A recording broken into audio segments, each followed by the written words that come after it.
living in the Stone Age and practicing cannibalism.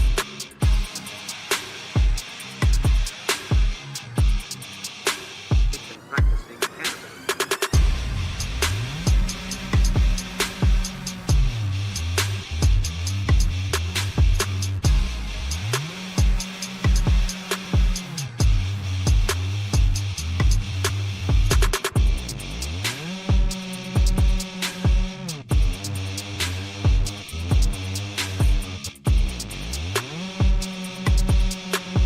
First, the difficult doesn't exist. The impossible takes just a little more time.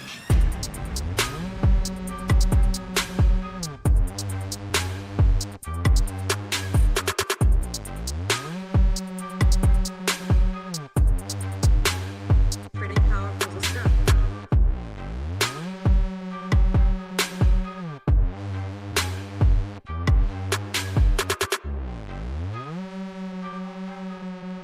We're beginning to wonder if they really exist or if they're just a legend. Whoa. Celebrities just walked into my studio. Two of them. Chad Prather is here. In the world of podcasting, Chad, you're a big deal. A lot of people know you. KPRC, AM 950. Damn, you got a good radio voice. Dude, I need to be here. You're going to take my job. No. I should never have booked you. I should never have let Chad come in. And then also here right now is Party Foul Steve in the building right now. There's no worries of me getting your radio job. No, I'm not worried about you. It's this one who makes me nervous. Years ago when I was on The Blaze, we were in the studio and Party Foul Steve was like, dude, all you got to do is just read those ad reads off of the teleprompter. I said, you get in my seat and do it. It's one of the funniest bloopers you've ever He did it, and he seen. goes, I'm ready to switch seats. It's mypillow.com, promo code Party Foul Steve. Actually, it's Prather, but whatever. You actually have a Party Foul hat on, right on? Oh, yeah, that's people know who I am. For those that don't know, Chad, you have big feet in ours, big shoes in our industry. You are a podcaster, a musician. You're a stand-up comedian. What do you not do? I've done it all. I've authored books, I've written songs. I'm with a record label in Nashville. People call me a Renaissance man. I call myself mediocre at a lot of things, and if you put them all together, it's one reasonably decent product. I consider you to be a good friend in this industry. Yeah. I don't get along with a lot of people in this industry. Yeah. Mostly because I just don't go to things. I don't go to CPAP. Do you think that's a you thing or a them thing? I think it's a me thing. I don't want to hang out at Turning Point USA. I don't either, honestly. And actually, when I told them they were a cult in front of 4,000 people, I don't think they ever wanted to invite me back. I jokingly might have said some things, but Charlie's been a friend for a long time. He endorsed my last book. I mean, but they don't ask me to speak anymore. I have no problem with these people specifically. I just don't like going to things and being a part of stuff. I don't like being in a crowd unless they're buying tickets to my show. I don't like it either. No, I like concerts and comedy shows and stuff, but I don't like political conventions. I really don't either.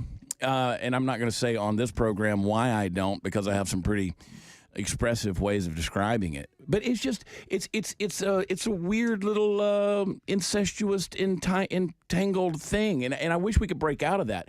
We joke about it, but seriously, I wish we could break out of that because it doesn't translate to the next generation. Yeah. I go speak at these events. You go speak at these events, and sometimes I'll have you in, and I'm like, I tell every one of them, I'm like, listen, you guys have a foot in the grave. If you don't reach the next generation and become relevant, what you're talking about, what you're meeting about is useless. Right.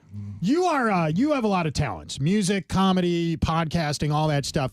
I always tell people as a friend of Chad Prather, if you were not a conservative, you would probably have a sitcom in a famous comedy special. Your problem is you're too Republican-y. I ain't woke, right? So I went out. I had my little stint in Hollywood out there. I was represented by all the right people. My former manager, Arthur Spivak, he's retired now. He had Paul Reiser and Mad About You on. He had a ton of. He managed Prince and Madonna at one time, and then I was represented with the Gersh Agency, which is huge out there. I was with Lionsgate. Eric Tannenbaum picked up my sitcom ideas. He had a little show called 2.5 Men on for 11 seasons. Heard of that, and every time we went into the studio, I mean, I'm across the hall from Sylvester Stallone and Rupert Murdoch, and, I'm sitting there, and the woman from ABC, this was right after Roseanne Barr had gotten canceled for saying what she said about Valerie Jarrett. And then she blamed Ambien on it. And she was like, I said what I said because I was on an Ambien that night. And if you know Roseanne, and I do, she's a nut, right? And I say that in a God bless her way. God bless her. Bless her heart. Yeah. But the lady at ABC, the executive at ABC, we were sitting there to pitch a new sitcom that I had written. And she reaches across with her hands folded like this. And she says, I just have one question to ask you. Do you take Ambien? And I said, that right there, you were just slamming me for being a conservative voice out there. That's it. But I caught it every time, and there was no chipping away at that wall. It's interesting, the 2.5 Men connection, because you and Charlie Sheen have one thing in common besides that. Yeah. You both love golf. Yeah. And swing a lot of club. That's exactly. Obviously, that's We spend a lot of time in the sand. But part of the reason why I don't, yes, that's what I meant. Yeah. Part of the reason why I don't like political conventions, I don't like being around people that don't get jokes. They're humorless, dude. We joke about the left being humorless, but people are so serious. They're more serious than God in a lot of ways. And I don't think God's all that serious. I mean, the Bible talks about Jesus, or we're talking about God being a happy God. It's like, I don't think he woke up on the wrong side of the bed today. No. He's got everything under control. We act like we don't have anything under control. We act like we don't have the right ideas. I think if you have the right ideas and the right ideals and the right belief system. See, I've always said I like money because money leads to freedom.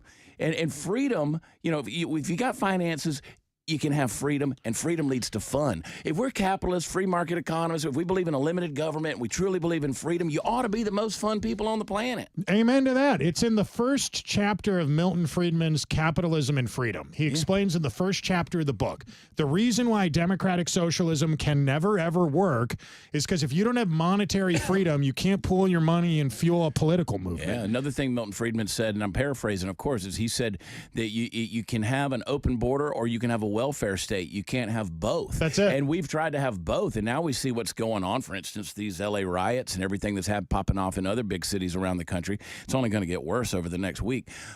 This is an example of that. This doesn't look like fun to me, right? So we tried to embrace these things that Friedman warned us against, and we created anti-fun. Yeah, you nailed it. Yesterday I guess this was earlier this week on ABC 7 in Los Angeles. I want to play a clip for you. Protests at downtown LA. This is an actual journalist. And I cannot believe that. What was this guy's name? Let me make sure I get his name right. We played this on the show yesterday, and I can't remember the guy's name, but this is a hilarious take. The mental gymnastics that it takes to come up with what these guys are doing and the way they're describing it is insane. Listen to when he describes the burning cars. Large group of people. It could turn very volatile if you move law enforcement in there in the wrong way and turn what is just a bunch of people having fun watching cars burn into a massive confrontation. I'm sorry, what? I mean, it is fun watching cars burn. Everybody, you're driving down the interstate, you see one burning on the side of the road, you're going to watch it burn. We all slow down to look. Yeah. I mean, every East Texas redneck set a car on fire. Who among us hasn't lit a car on fire with tannerite? You know what's not fun is when it's your car. Right. That's the problem. I don't understand what exactly is the metric for fun in liberal media. Yesterday, I get a call from you're on the board at Wheelchairs for Warriors, right? You're a big supporter of one of my favorite charities. Yeah. And Wheelchairs, Crystal calls me up. She's like, we need to raise $30,000 by the end of this week. We got to pay for 3 chairs. It's an emergency. And I don't have anything, right? I got nothing to come up with. What do I got? I was like, all right, I'm loud and boisterous. A lot of people hate me. Maybe I could pretend to let people beat me up for money. That's my idea. Oh, gosh. So I post this on social media. I'm like, you could pretend to kick my ass for $1,000. For an extra $1,000, I will yell a racial or a homophobic slur while it's happening. It's the Pride Month Cadillac deal. I will pick on a black trans disabled youth while you are the hero who rescues me. We could videotape it for $5,000. I post that on social media. Chad, I am not making this up. Earlier today, I get a message from somebody at the Houston Chronicle. I get a DM from a guy on Twitter. He's like, Kenny, is this a real thing? And I reply, I'm like, that depends. Are you going to donate? Yeah. How much money are we talking? Yeah, what are we talking These here? guys are humorless. I get it all the time. I host 2 podcasts every day. One, I'm co-host with Graham Allen for the Dear America podcast in the morning. Love him. And then the Chad Prather show in the afternoon. So the other day, Graham, who's been working at the Pentagon, and he's no longer he's not a paid employee. He's a SGE, so he volunteers his time at the Pentagon now, so he could come back to the podcast, which he built. He said that the media, the mainstream media, the drive-bys, to use Russia's terms, he said basically they are the vampire spawn in the devil's butthole. And the New York Times reached out and wanted to know, was this an official statement from the Pentagon of a Pentagon employee? Chad, I got contacted by the New York Times last year. We were sitting in this room and we got the news about the ear thing happened. Yeah. So Trump starts walking around with the bandage on his ear. So Steve and I, my co-host in the morning show, post a thing online saying we're selling bandages on ilovewj.com, waltonandjohnson.com. $100 a pop. We'll send you one. We'll autograph it. A person from the New York Times reaches out to me and says, how many of you sold so far? And I was like, we have sold none. We haven't sold any. I replied, I was like, they're all sold out, my man. These people have no life, dude. They need a crisis. You know, you look at these riots. I see you've got it pulled up here on the TV. You look at these riots. You know, these media people would call this people's frustrating self-expression. Like this is their expression. This is they're living out their truth. This is the type of stuff in an existential, postmodern, philosophical world where we can't define anything unless we feel it. This is what you get right here. These people literally live in that world. It's illogical. You and I know it. Like with critical thinking and a little bit of common sense, we know that type of logic doesn't work in the real world. But these people believe that. All right, here's my question for you. And I'm just a guy that considers all the possibilities. This is expensive. This is going to be damaging to California. Yeah. It's going to, but I don't live in California. Right. They keep telling Trump, don't help. What if Trump agrees? What if this is just a hypothetical? Party foul Steve, Chad Prather. What if Trump says, fine, no more help, no more Marines, no more National Guard. You guys could burn down your city, but then you don't get federal funding. How would they react to that? Well, the problem with it is there's good people in California getting screwed by the bureaucracy, Small right? business owners, yeah. So I Party Foul Steve will tell you, our most supportive state, I already know what I'm going to say. Yep. Before COVID, we were doing 16, 17 shows out there a year. People go, you could get an audience. Our biggest audiences were California because there's conservative people, there's people with the right values. The majority of that state, and by the way, California used to be a great red state. It was Isn't that amazing? It was a Reagan state. And now they're getting hammered by the bureaucracy of the big cities, whether it's, LA, Sacramento, Oakland, San Francisco, San Diego. And so these people are under that type of dictatorship, and Gavin Newsom has no clue what he's doing because, again, these elitist politicians and progressive policies that they put out there with zero test experience, none of them have ever faced the consequences. So think about it like this. Let me give you an example. Just a couple of months ago, the Pacific Palisades in Southern California was on fire. They were looking for arsonists out there of people who were setting things on fire. These are people setting things on fire. They're literally being videoed they're lighting fields on fire, cars on fire, buildings on fire, throwing Molotov cocktails. Now, here, look at the logic. 2 months ago, they were looking for arsonists who set Southern California on fire to the tune of billions of dollars, and now they're literally celebrating people who are setting fires in the streets. Yeah, what the hell happened? Where's the logic in that? Hey, before we forget, we got to take a break real quick. To those of you watching us streaming on social media, we're not going anywhere. No. But to those of you listening on the radio, we are going to take a quick break. But real quick, this Friday, the whole point of you being here right now, apparently we have a little comedy show with a guy named Jesse Payton. Yeah, I came here to be with you. But besides that, yes, Jesse Payton and I, we're doing the Gulf of America Right Side of Comedy Tour, and we've been doing it around the country. We're going to be right here in the Houston area, Tomball, Texas, District 249 this Friday night. Friday the 13th, I might add. Yeah, that's it. Do you have jokes about, what is it called? There's a word for that when you believe in, I don't know, you're afraid of the date or something in there. Yeah, superstitious. Yeah, there's superstitious. Well, we're going to walk under a ladder and we're going to bring the black cats. Let's go. Trectophobia or something. My co-host said it this morning, Steve. Yeah, I didn't know what the hell he was I don't even know. It's going to be like the vampire spawn in the devil's butthole. I know that. But look at this lineup right here. Chad Prather, Jesse Payton, special guest Kenny Webster. Look at that guy. These are some good-looking SOBs right here. We did that show. Where were we? We were in Hattiesburg, Mississippi, and we were in New Orleans a couple of weeks ago. You were there with us, and you did this phenomenal dance. Are you going to do the dance? I am going to dance. I am going to twerk on stage for Bitcoin. People have got to see this bit. You're going to love it. Absolutely. Stick around, folks. Hey, quick break. If you're watching us streaming on social media, we're not going anywhere. Hang on. Live from Texas, broadcasting across the People's Republic of America, this is Pursuit of Happiness Radio with Ken Webster Jr., a.k.a. Producer Kenny. Keep it here. All right, if y'all are watching us streaming right now, because you are, hang on while I save this. We're recording segments for this afternoon to air live on the radio here in Houston. But while we're waiting for that, Chad, you want to tell us, you get some free airtime here. Your show, people could check you out. Where do they go do that at? Yeah, the morning show is Rumble exclusive. The Dear America show is now exclusively on Rumble, but you can watch the Chad Prather show Monday through Thursday at 2, 1 Central, Texas time, 1 o'clock. We're everywhere. You can watch it on X. You can watch it on all the Facebook pages. You can watch it on Rumble, YouTube, all the places. Even live on Instagram. We're everywhere. I am that needy for attention. I love that. And Party Foul Steve, is there anything you'd like to promote real quick? No, I don't promote anything. I just show up and be pretty. It's not true. You can follow him on social media at Party Foul Steve on Venmo.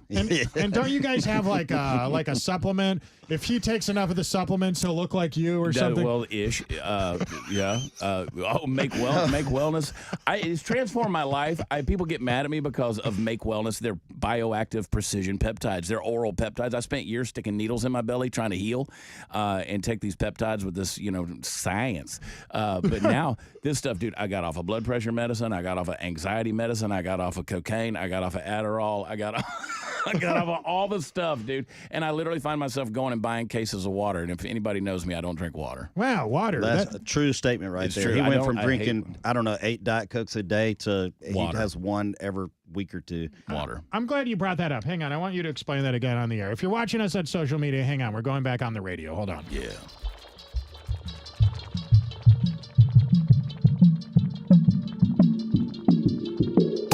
All right. Chad Prather is here in the studio. Party Foul Steve is in the studio right now as well. Chad, you were just explaining to me you got on peptides and now you drink water. Yeah. But you're not gay though, right? I mean, if I could take a pill and wake up with all my options open, I might do a parade or something and walk around with butterfly wings on and fart glitter, but not yet. They haven't gotten that far in the science, but who knows? Fauci's out there. He's working. He's lurking. Bioactive precision peptides, man. I got on Make Wellness, which a lot of people say, you're just trying to push your crazy business. Well, yeah, I am. I believe that. I'm always doing that. But, dude, it has transformed my life. People are sick of me talking about it. I started getting the electrolytes in the water. Now I go buy water all the time. And no, I never drink water, man. All right. Well, Ever. I only drink sparkling. I like LaCroix. Because I feel like it's like methadone for pop drinkers. You probably call Dr. Pepper. Well, it's like Topo Chico or stuff like that. To me, that's like licking the static off of a television. Yeah, I love it. I've had to learn. You know what the problem is? You're drinking stuff that we're breathing out to get rid of out of our bodies. I guess that's true. I really enjoy Topo Chico. I do. Well, apparently wealthy people have decided they want to give up water, and now they're giving up wine. The New York Times reported a story on how rich people are now doing fine wine tastings. According to the report, it tastes different depending on the mix of minerals, and some types go for thousands of dollars a bottle. Here is Michael Masha of Fine Water Society talking about the fine water trend exploding. I started Fine Waters 20 years ago, and for the next 10 years, no journalist talked to me because it was just a crazy idea. Water is just water. What are you talking about? And over the last 10 years, we see a significant change. And over the last years, especially after the pandemic, when people suddenly paid a little bit more attention, it's exploding. Is he from Flint, Michigan? That cannot be his real voice, right? Don't you think he's putting us on? He spent a little time at Camp Lejeune. Oh my God. It's Camp Lejeune. That lawyer is, he seems like an honest guy. Mopping up, bro. I could trust him with my money. I don't think I would pay thousands of dollars for a bottle of water. No, somebody was telling me about the new hydrogen water stuff. I'm going to try it. I probably can't afford it. They do those DNA tests where they tell you what day you're going to die. And they're like, hey, we can expand that by 6 months if you drink the hydrogen water. And now people are spending thousands of dollars on this stuff. I love water with a little tequila or something of that nature. Me too, yeah. I mean, apparently Jesus turned it into wine. Maybe this is the opposite miracle they're doing. If you can get, water into wine or winos into water, that's a miracle. You may be onto something. You know what this reminded me of? You mentioned Fauci. Have you seen the Chinese agent yet? I'm trying to find a picture of her. This woman and this dude got arrested for apparently they were trying to bring a poisonous fungus into the country to destroy our crops. And, of course, we've seen the Chinese spy before as a honeypot. You all know the story of Eric Swalwell. Yeah. Would you? Yeah, Fang Fang. Would you Of have- course, absolutely. Would you have fallen for the Chinese honey pot? I would have given up secrets. But then this one, I don't know about. This is odd. She tried to destroy the crops with a fungus, and you can't help but notice she came from the same country where Fauci funded the pandemic. Well, and what you're not saying is this is the third time this month they have found somebody coming into the country with a substance. I don't think most people know that. Yeah, it's the third time this month. I believe I'd heard something where she had said she's brought it in before. Yeah. Well, I mean, the Japanese introduced kudzu. You've been to the Southeast. They just eat up everything as erosion control. Sure. It's like maybe that's what they're trying to do is just bring in a poisonous thing to kill all the crops. I mean, the Chinese own most of the arable land in our country anyway, them and Bill Gates. Right. So we're screwed. Do you ever think about how a long time ago, before we had science and books and stuff you could read, there was some guy somewhere who had to figure out which mushrooms you could eat, which ones got you high, and which ones would kill people? I've often thought, like, who eats a lobster, or who was the first guy to say, that looks good coming out of a chicken's butt. Let's put it in hot water and see what it does. Apparently, they used to give the lobster to prisoners in Maine. Really? That was not food that the rich and wealthy ate. Do people like lobster, or do they just like butter? I don't like lobster without the butter, so you bring up a good question. I don't know either, yeah. I mean, good lobster. Most lobsters like rubber. I mean, if you've had, instead of a crawfish bowl, if you had a lobster bowl with that kind of crawfish seasoning, then I'd be all about it. Yeah. Otherwise, I'm going to do the crawfish. Yeah. All right, here's the other thing I wanted to ask you about today. Is that Cuomo? Andrew Cuomo is back. We have Cuomo again. Andrew Cuomo was a disgraced politician, kind of like Anthony Weiner. When you have a sex offender scandal or a misconduct scandal in the state of New York, you run for mayor of New York City. And so that's what Andrew Cuomo is back. No one ever cared that he killed their grandma, but he patted some Italian girl on a butt, and that ruined his career. Yeah. So now, just as the founding fathers had hoped, he's hanging out with these guys in a turban, and he's trying to run for office. Does this work? He changed his last name to Patel. Andrew Patel. Cuomo Patel. I don't know. It's a look, right? Could we get away with this? Could I run? No, this isn't gonna. Years ago, I did a back when they killed who was it, Abu al-Baghdadi, when the dog went in, and I dressed up like Glenn Beck. It was a Halloween episode at the Blaze, and I dressed up like Glenn Beck, and it was great. I took a picture with Glenn that day, and you can't tell us apart. And then Steve basically put on. I'm going to tell Party Foul Steve. He basically put on blackface to be Baghdadi, al-Baghdadi, and I was like, you can't wear the wrong wig. No. You've got to make sure you wrap your head in the certain because you can dark face if you're pretending to be a terrorist. Yeah. But again, there's no logic in any of that. Makes no sense, right? No. Exactly. All right. Well, speaking of terrorists, here's another story. This is our lightning round these of news guys. stories today. Let's talk about Greta. Greta was going to hang out with Hamas this week. Greta Thunberg. We all love adorable, probably my second favorite autistic person right after Elon Musk is climate change activist Greta Thunberg. She's on an airplane. Yeah. She's not supposed to be on an airplane. She looks good for somebody that got kidnapped by Jews. She actually has Elon's eyes. I wonder if look at those eyes. They That's just stare little off into Elon. space. So I have a 1996 British Land Rover. It's a Defender 110. That's awesome. I'll sell it to anybody right now for $60,000. First come, first serve. It works perfectly fine. Just put a new ignition in it. But it's a right-hand driver, so it drives like a British. And it's located in the Woodlands. It's in Montgomery, Texas now. I'll sell it to you. But anyway, I named it. Every time you crank it up, boom, big black diesel fumes, poof, it comes out of the back of it. It's a beautiful thing, and it's green. That's the only thing EPA compliant about it. It's painted green, but I named it Greta. I love it. Does it make a noise? Greta. Oh, yeah. Greta. And he goes, Greta, Greta, Greta, Greta, Greta, Greta. The thing I found so remarkable about this is you can't help. People make a comparison here. Greta goes to Israel. They give her a sandwich and a bottle of water. She said she got kidnapped. We all know what happened to the people at the music festival, right? And yeah. These guys were at the Israel equivalent of Burning Man. Hamas paratroopers come falling in on them. They're all tripping on mushrooms and Molly. And the next thing they know, they're getting raped to death by Islamic extremists. Compare these two different kinds of, Yeah. Well, so they did the little clip that they put on social media, her and whoever was on that boat, and then they said they had floated into Gazan waters and they needed to be rescued, and everybody was like, no. Then they floated into Israeli waters and they were like, I've been kidnapped by the Israeli oppressors. And so when they asked Trump about this, he's like, she said she was kidnapped. I thought that was a classic response. He said, yeah, I think Israel has some bigger problems than Greta Thunberg. I would assume so. Apparently, the person she was with was this dude from Game of Thrones. Did you guys watch Game of Thrones? As little as possible. I know I'm one of the rare ones, but it was okay. Like a lot of shows, it started off great and then it ended horribly. You know, people never know what to do when the show gets popular. Yeah. But this guy that was on Game of Thrones was with her, and no one really knows what became of him. I guess he must be a Palestinian now or something. Well, how do these people, maybe it's just part of being on the spectrum, how do they always insert themselves in whatever's going on politically, culturally, societally? I mean, she was all about the, how dare you, with the climate change thing, and now she's, what, a peacemaker in Gaza? I'm not going to call anybody out, but there are women on social media that do this as well. Someone gets murdered in a hiking trail somewhere, and some girl in conservative media will be like, that hiking trail's not dangerous. Here's me there a month ago in a sports bra doing lunges. Like, how are you making this about you?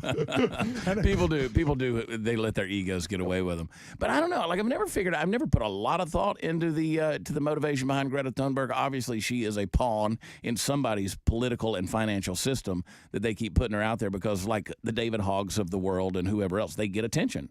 Right? Do you remember this? There was a glitch. Let me see if I can find the news story. Greta Thunberg's Facebook page, kind of like her other social media accounts, have a lot of followers. And anybody that has a public Facebook page, more than one person can be the administrator on it.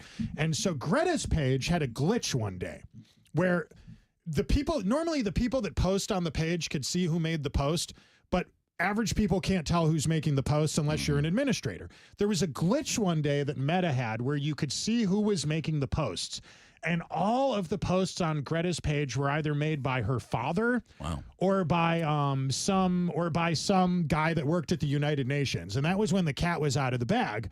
Greta's not making her posts. No, and we all knew that. I mean, the girl, the other day when they did that video on the boat and they were out there and she's just there, she just kind of grins and the guy looks at her after he does his little, monologue and he looks at her and says, is there anything you want to say? And she goes, eh.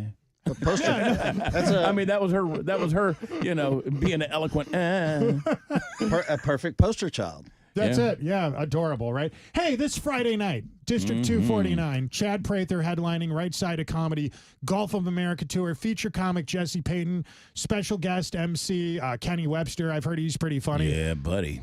Who's the ugly guy? There's not one. Party Foul Steve's going to be there. That's not fair. I will be there. What are you going to do?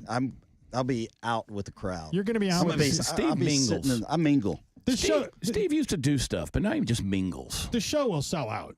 It's going to sell out. I would you assume need to get tickets now. It's getting there. If people don't have tickets to this, their life has no meaning. No, and I encourage people, the easiest way to go is to go to chadprather.com, or I like to say, it sounds like an OnlyFans, but it's not because I am my only fan, is you go to watchchad.com. I didn't know you had a Chad Prather. I always tell people it's watchchad.com. Watch Chad is the way to go. It's simple and easy, but there it is. It's right there on the homepage, and if you scroll down, you'll see the little link to Make Wellness. I mean, and then you go down to that one. And then we're going to be, we're taking this thing. I don't know how far this listenership goes. I know, I don't know. We're in Florida next week, or this weekend. Oh, yeah, look Fort at that. Walton Beach. You're in Arkansas coming up. We got listeners in Arkansas. Yeah. We do not have listeners in Downey, California. White House, Texas, we do. Yeah, that is the Chad Prather's I Plead the 5th of July. That'll be a lot of fun. Yeah, that's awesome. We did a thing on January 6th last year called Crowd Boys. Remember that? And it was all crowd work. Yeah. I thought that was a funny idea for a comedy show. Jesse thought it was a train wreck. Well, I told Jesse, and Jesse's way more serious about comedy than I am. I believe in the craft, and trust me, I try to honor it for years. But it's like your third job. Yeah, exactly. But I told Jesse, I said, buddy, this is going to be a train wreck because you have to have some structure. And Jesse got on stage just to do crowd work, and he was having a conversation with 6 different people simultaneously, right, trying to take care of all of them, and they were all on different topics. And I was like, oh, this is not going to go well. Isn't that weird that he doesn't do drugs? Thank God. Thank God. My problem lately is this. I've been on dating apps. Every time I meet a woman on a dating app I go look her up on Facebook, and guess who she's mutual friends with? Jesse Payton. Every single time. And I always assume things. just because I was literally we were at dinner last night with some friends, and I recently moved, and so I was headed over to my little bachelor pad. I was heading over. There's this little dive bar that's outside of my neighborhood, and I stopped in, and I mean it's a dive bar. I mean the rats don't go in there, but I did. And the cute little bartender, she's in there working, and somebody walks up and goes, "Oh my gosh, you're Chad Prather." And the bartender goes, "Should I Google you?" And I go, "No." She goes, "What?" She goes, "What do you do?" And I go, "I do comedy. I have a podcast. I do these things." And she goes, "Okay." And she said, I said, "Have you ever heard of a guy named Jesse Payton?" She goes, "Isn't he short?" I said, "Comparatively speaking, yes, he's been called that." And she goes, And I go, "Do you know Jesse?" She goes, "He tried to know me." I get these friend requests, and I have one mutual friend, some chick, and it's always him. It's always Jesse Payton. I don't know how he does it. All right, I'm Kenny Webster. I want to thank Party Foul Steve for coming in. I want to thank Chad Prather for coming in. If you're not already following them on social media, I mean, why would you? If you're following me, I bet you're probably following Chad. He's like one of the industry leaders in our business. We are going to run, but see us this Friday night, District 249 in Tomball, Texas. It will sell out. I love you all. We'll be back bright and early tomorrow morning for more of what you bought a radio for.